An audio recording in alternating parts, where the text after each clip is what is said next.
Vous savez, les prix Opus, c'est la grande fête d'une grande famille, une famille de la musique, oui, où il y a le jazz, où il y a la musique du monde, traditionnelle, classique, mais il y a aussi les livres. Vous êtes peut-être étonnés, bien, le 22e prix cette année des prix Opus est remis à Jean-Jacques Nattier pour son livre Wagner antisémite. J'ai la chance d'avoir M. Nattier avec moi. Vous êtes heureux, vous êtes content de ce prix? Oui, je suis très très content et surtout qu'on ait distingué un livre qui est difficile à lire et pénible. Il est même pénible à lire à cause du sujet. Oui, bien sûr. Mais je suis heureux qu'il soit distingué parce qu'à mon avis, il faut absolument, même chez les plus grands créateurs, et j'ai une admiration phénoménale pour Wagner, dénoncer, souligner ce que quelquefois les gens effacent ou ne savent pas, c'est-à-dire certains aspects abjects de sa pensée. J'imagine qu'il y a eu des réactions assez fortes quand même avec justement ce titre qui nous met tout de suite dans le vif du sujet. Oui, il y a eu des réactions vives de la part de gens qui dénient la présence de cet antisémitisme. Ils disent non, ce qui est important chez lui, c'est la musique. Évidemment, c'est fondamental. On n'en parlerait pas si ça n'était pas un grand compositeur.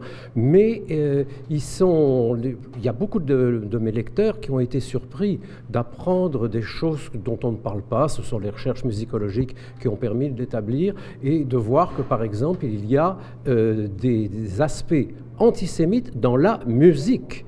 Alors l'exemple que je donne toujours, c'est la sérénade de Beckmesser, bien connue dans Les Maîtres chanteurs. C'est une caricature musicale de prière de synagogue.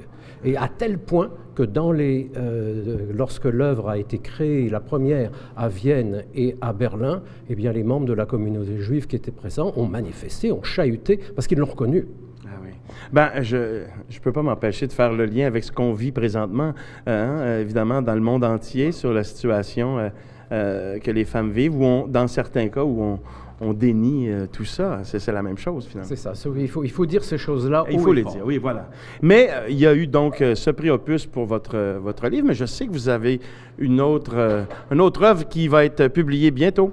Alors, j'ai un autre bouquin qui s'appelle Les récits cachés de Richard Wagner, qui va être lancé chez Olivieri le 20 février prochain, et le sous-titre éclaire le propos, c'est « Art poétique, rêve et sexualité ».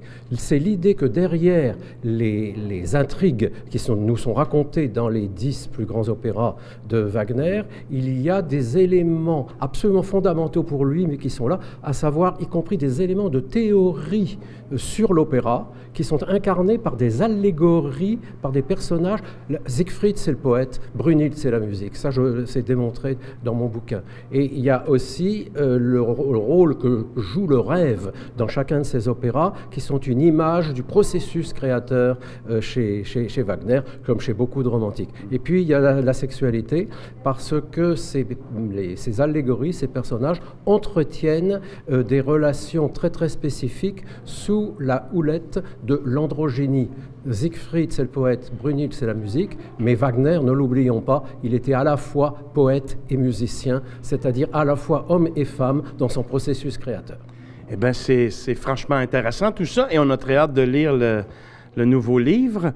Pour ceux qui ne se sont pas procurés l'autre duquel est arrivé ce prix Opus, je vous le rappelle, c'est Wagner antisémite de Jean-Jacques Nattier. Merci beaucoup, on surveille tout ça, mais merci de votre présence et bravo pour le prix Opus.